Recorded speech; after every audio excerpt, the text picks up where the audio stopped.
So, thank you for the introduction. The doctor part is not quite finished yet. We're still working on that.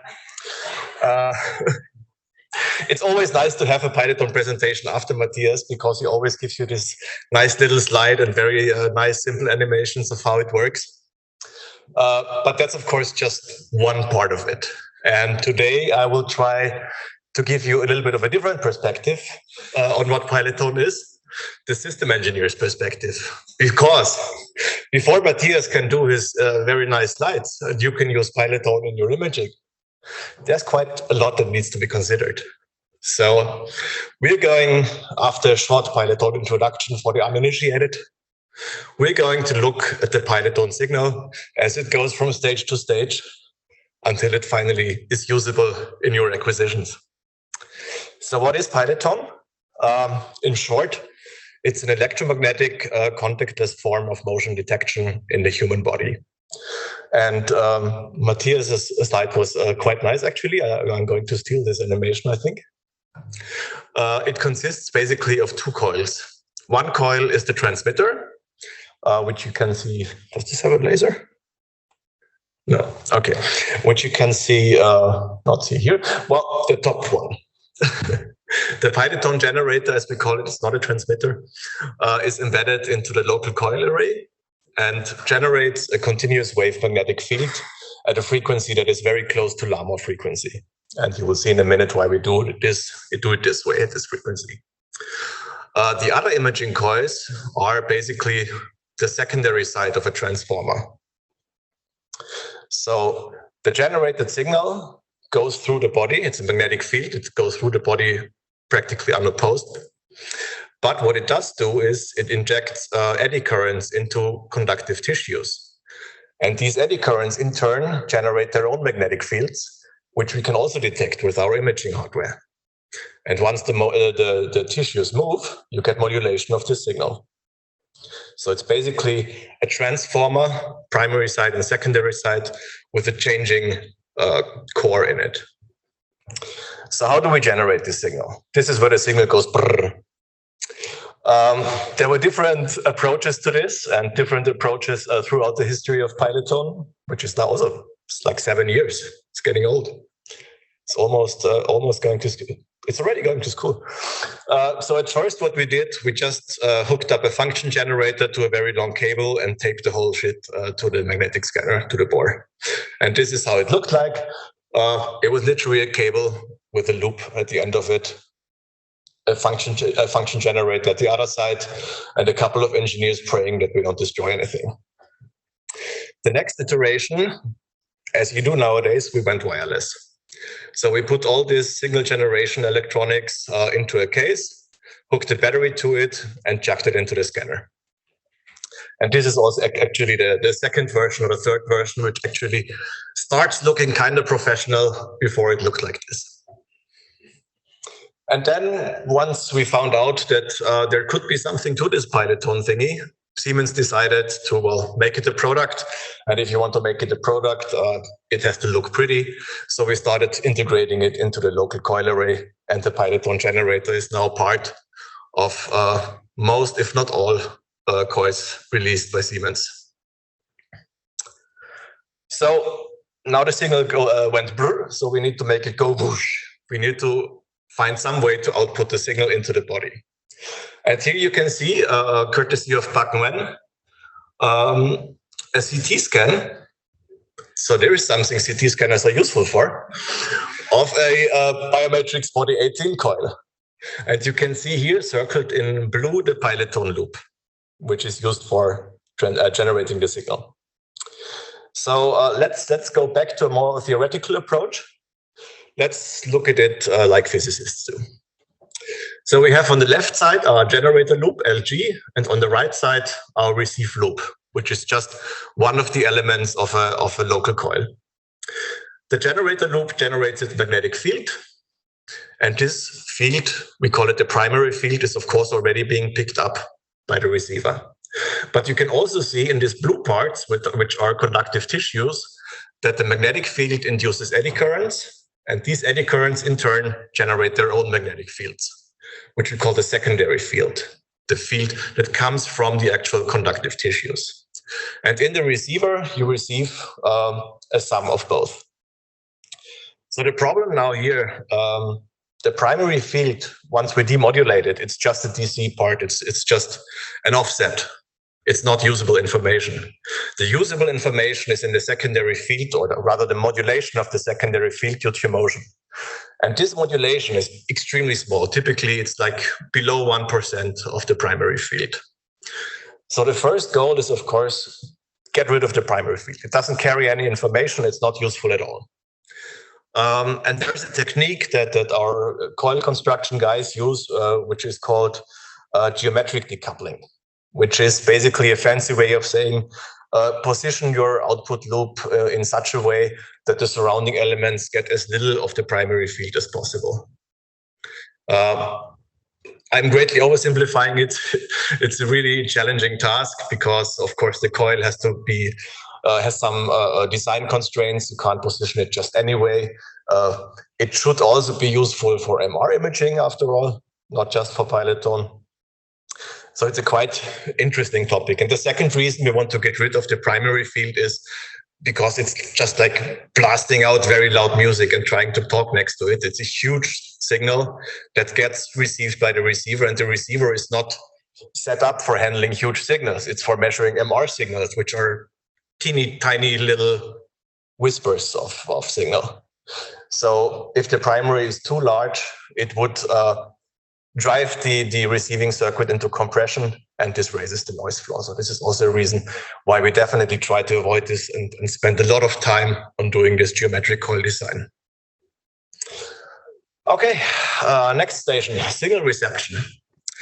And this is the definition that Wikipedia gives you for radio frequency engineering, which I think is utter bullshit, because radio frequency engineering is just black magic, voodoo, and arcane arts combined into something that resembles a scientific field.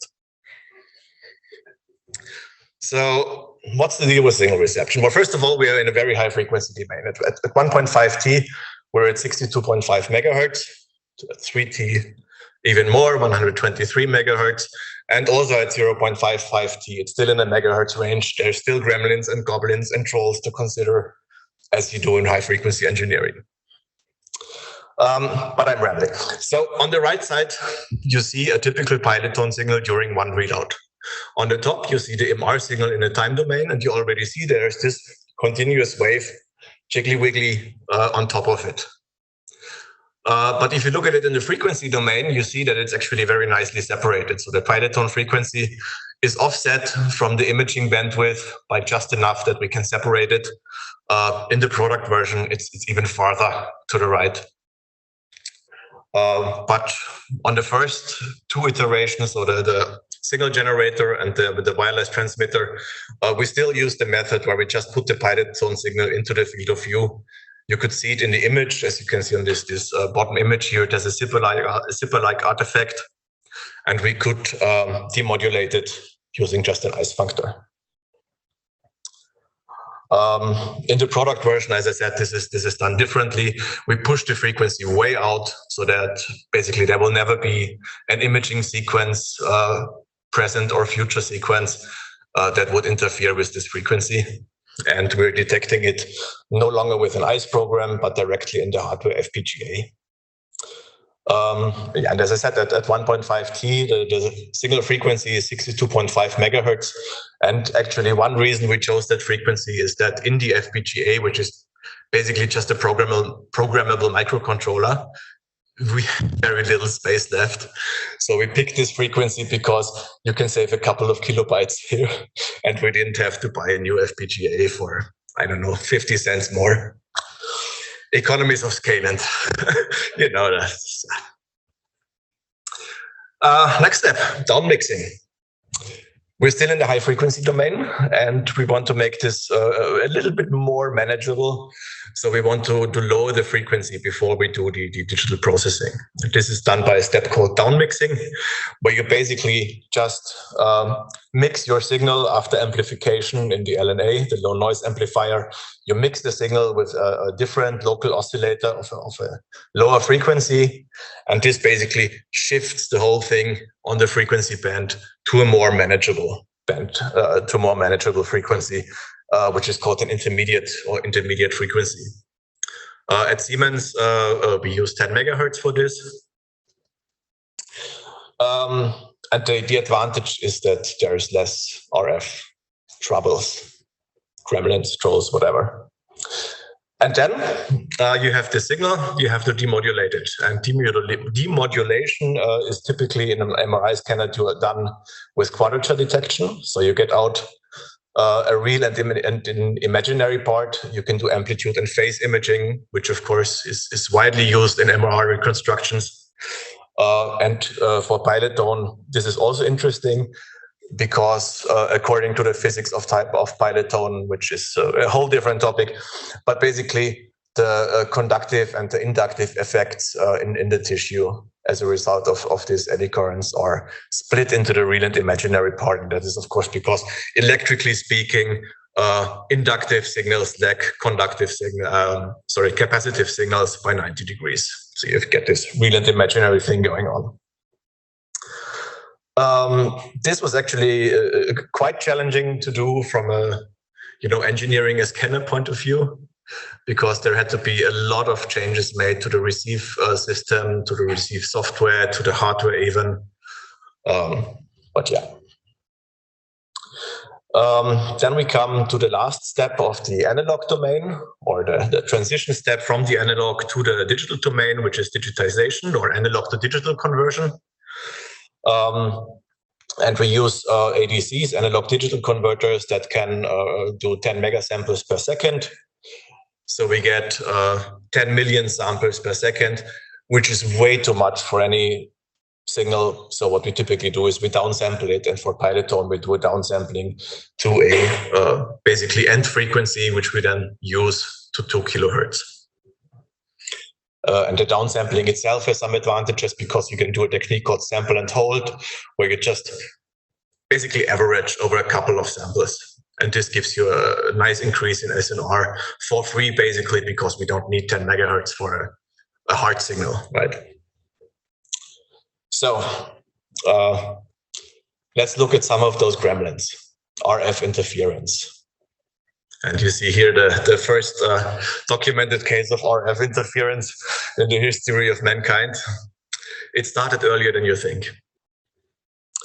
So where could RF interference come from? And we have seen a ton of places where it can come from that interfere with the pilot tone signals, starting from the cold head, the helium pump, switching power supplies, which are used at like 10 billion places in the scanner for different systems.